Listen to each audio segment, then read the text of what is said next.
Hello, good morning! Ayan, medyo matagal-tagal nga pala tayong hindi nagkita-kita dito sa aking vlog, guys. Maraming salamat sa inyong pagsuporta. Part 70 na nga pala tayo ng ating vlog at ngayon nga pala is Sunday. So, araw nga pala ng pagsimba.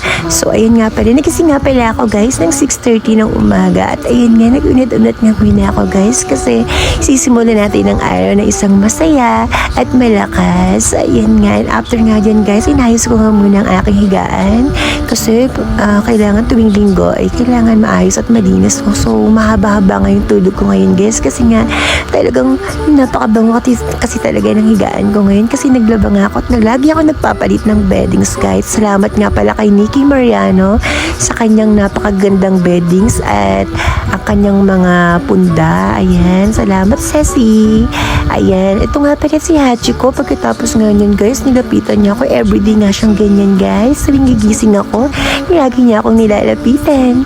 At ayan, binuksan ko na nga pala, guys, ang magandang bintana natin para i-check natin kung ano nga ang weather forecast for today's videos. Ayan nga, hawakan ko na nga rin, guys, ang aking pampaswerte at ang aking pusang si Snoopy. Ayan, binuksan ko na nga ang bintana para i-check ang weather forecast. At ayan nga, dito nga sa Japan, napakatahimik talaga, guys, at halos walang tao. So, ayan nga, parang maganda nga ang klima ngayon. Pero hindi natin alam. Alam mo naman, unpredictable ang oras. At maya-maya nga, umulan na nga, guys. Akala ko nga, hindi kami matutuloy magsimba. Kasi nga, kasama namin si Mandy Deska.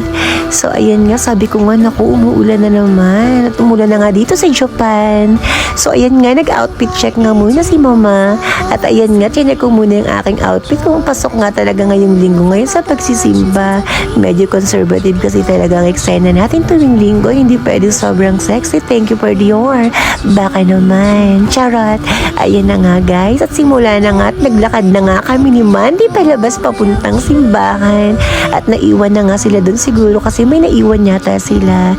Hinihintay nga namin dito sa labasan ng aming bullet train na sasakyan kasi Nagoya to Osaka ang sisimbahan namin. At ayun na nga, guys, dumating na nga ang aming bullet train.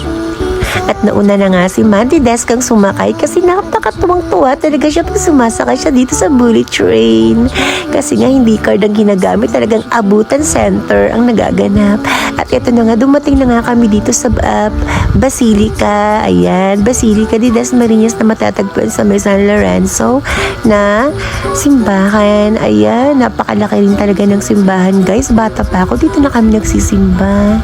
At ayan nga, guys, meron nga kaming pamahiin ng kaibigan ko. Palagi kami, every time na nagsisimba kami, bibili kami ng green at pulang kandila.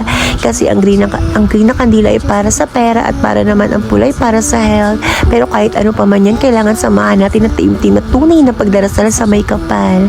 At ayan na nga, guys, tapos na nga magsimba, guys, at nagpalakpakan na nga, guys, ang mga tao. At maya-maya nga, uuwi na nga kami, guys, para naman siguro mamalengke na rin. Maraming salamat, Panginoon, sa bawat biyayang pinagkaloob niyo sa amin. At nag-uwian na nga ang mga tao. Natutuwa nga ako pag ganyan. Marami nagsisimba tuwing linggo at nagpapasalamat sa Panginoon. Talagang dapat natin ipagpasalamat ang bawat biyayang meron tayo, meron man o wala. Ayan, Lord, maraming salamat at gabayan niyo po ang mga taong nandito. At eto na nga, hindi mawawala ang aking pagsisimba sa aking aura Deska. Ayan nga, sa aking outfit check. Ayan, so nag-picture na ako. So maraming salamat nga pala sa mga nagpapalo sa akin. Thank you very much and arigatou gozaimasu. Yun lang po.